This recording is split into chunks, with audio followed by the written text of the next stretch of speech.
Hi students, welcome to our channel Teaching Saga.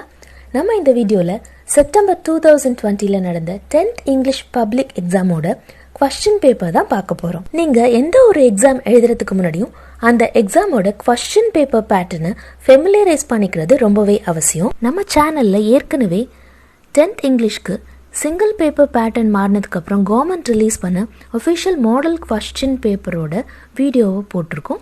அதை இன்னும் check பண்ணாதவங்களுக்கு நான் டிஸ்கிரிப்ஷனில் லிங்க் கொடுக்குறேன், மறக்காமல் செக் பண்ணுங்கள். அது மட்டும் இல்லாமல் நம்ம சேனல் டீச்சிங் சாகால 10th இங்கிலீஷ்க்கு கொஸ்டின் பேப்பர் பேட்டர்ன் ஃபெமிலரைஸ் பண்ணுற விதமாக ஒவ்வொரு கொஸ்டின் வைஸ் தனித்தனி வீடியோஸ் வரப்போகுது.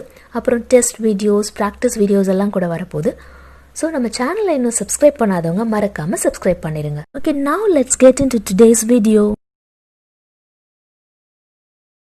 ஓகே ஸ்டூடெண்ட்ஸ், நம்ம இப்போ பார்க்குறது செப்டம்பர் 2020ல் நடந்த 10th English public exam question paper. நம்ம 10th இங்கிலீஷ்க்கு சிங்கிள் பேப்பர் பேட்டர்ன் கன்வெர்ட் ஆனதுக்கப்புறம் நமக்கு கிடைக்கிற first public exam question paper அப்படின்றது இதுதான். ஏன்னு பார்த்தீங்கன்னா நமக்கு 2019-20ல் ஹாஃப் இயர்லி வரைக்குமே பேப்பர் 1 and 2 தான் இருந்துச்சு. அதுக்கப்புறம் சிங்கிள் பேப்பர் பேட்டர்ன் கன்வெர்ட் பண்ணாங்க. அதுக்கப்புறம் நடக்க வேண்டிய மார்ச் அண்ட் ஏப்ரலில் நடக்க வேண்டிய பப்ளிக் எக்ஸாம் கொரோனா காரணமாக கேன்சல் பண்ணப்பட்டது. அதனால் அந்த பப்ளிக் எக்ஸாம் நடக்கலை. அதுக்கப்புறம் அதில் பாஸ் பண்ண மிஸ் ஆனவங்களுக்காக இன்ஸ்டன்ட் சப்ளிமெண்ட்ரி எக்ஸாம் செப்டம்பரில் நடத்தினாங்க.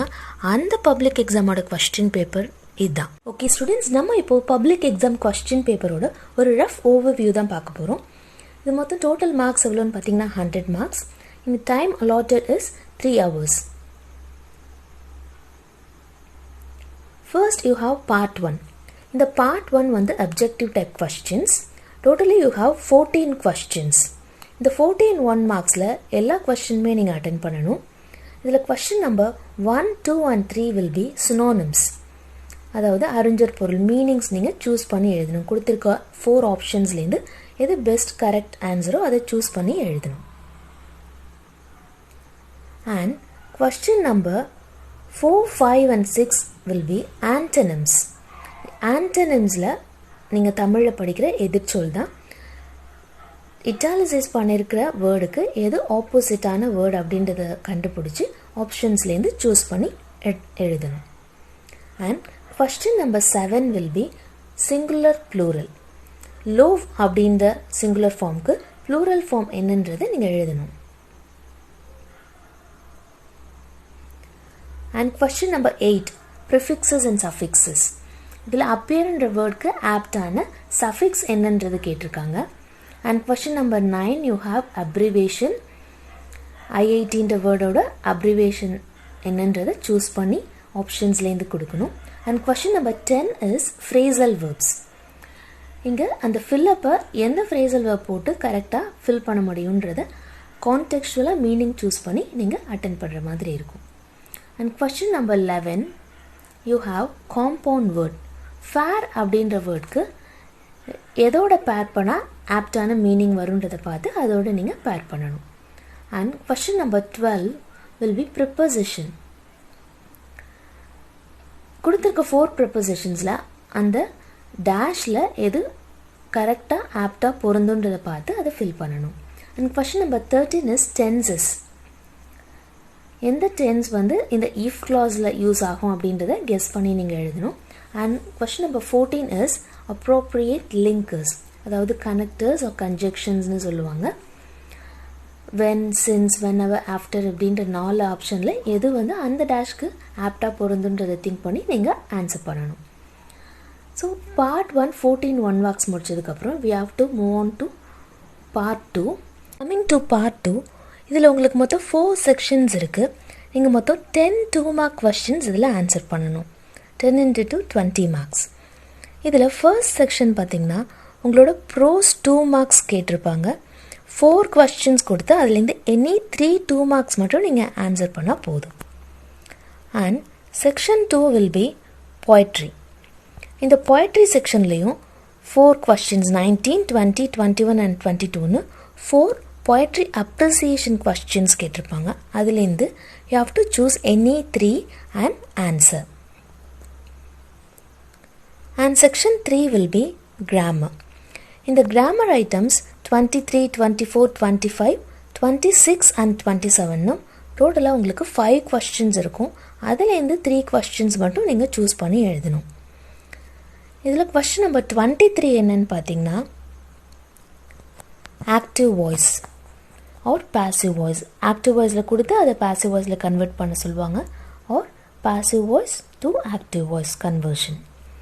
அண்ட் கொஸ்டின் நம்பர் 24 பார்த்தோம்னா ரிப்போர்ட்டட் ஸ்பீச். டைரக்ட்லேருந்து இன்டைரக்டாகவோ இல்லை இன்டைரக்ட்லேருந்து டைரக்டாகவோ நீங்கள் சேஞ்ச் பண்ண வேண்டியிருக்கும். And question number 25 will be punctuation. பங்க்சுவேஷனை பொறுத்த வரைக்கும் என்னென்ன மிஸ் ஆகிருக்கோ, commas, full stops and quotation marks, question mark என்ன மிஸ் ஆகிருக்கோ அதை நீங்கள் ஐடென்டிஃபை பண்ணி எழுதணும். And question number 26 will be simple compound complex. இதில் ஏதாவது ஒரு ஃபார்ம் ஆஃப் சென்டென்ஸ் கொடுத்து அதை இன்னொரு ஃபார்மாக ட்ரான்ஸ்ஃபார்ம் பண்ண சொல்லுவாங்க. ட்ரான்ஸ்ஃபர்மேஷன் ஆஃப் சென்டென்சஸ் கேட்பாங்க. And 27 is rearranging the words in the correct order. Jumble ஆகிருக்க வேர்ட்ஸை மீனிங்ஃபுல்லாக ஒரு அர்த்தம் வர மாதிரி நீங்கள் கரெக்டாக ஆர்டர் பண்ணி ஒரு சென்டென்ஸ் க்ரியேட் பண்ணணும். Next section 4. இந்த செக்ஷன் 4 என்னென்னு பார்த்தீங்கன்னா ரோட் மேப். இந்த road map is a compulsory question. Question number 28 கண்டிப்பாக எல்லோரும் அட்டென்ட் பண்ணி தான் ஆகணும். இதில் அந்த ஸ்ட்ரேஞ்சர் எந்த இடத்துக்கு போகணும்னு வழி கேட்குறாரோ அந்த டெஸ்டினேஷனுக்கு நீங்கள் அவருக்கு கரெக்டாக இன்ஸ்ட்ரக்ஷன்ஸ் கொடுக்கணும். Next, coming to part 3, you will be writing 10 5-mark questions in this section. அதில் section 1 என்னன்னு பார்த்தீங்கன்னா prose paragraphs. 4 prose paragraphs கேட்டிருப்பாங்க. உங்களுக்கு மொத்தம் 7 units இருக்குது. அதுலேருந்து any 4 unitsலேருந்து paragraphs இருக்கும். அதுலேருந்து you have to attend only 2 questions. And section 2 will be poetry.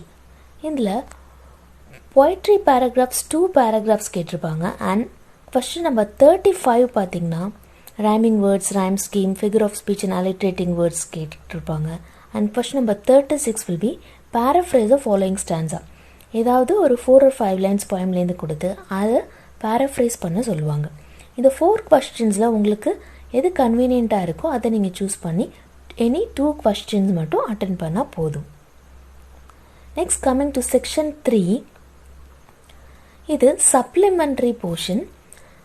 அதுலேருந்து கேட்கப்படுற 5 mark கொஸ்டின். இதில் 2 questions கேட்பாங்க. அதுலேருந்து எனி 1 மட்டும் நீங்கள் அட்டென்ட் பண்ணால் போதும். கொஸ்டின் நம்பர் 37 பார்த்தீங்கன்னா rearrange the following sentences in coherent order.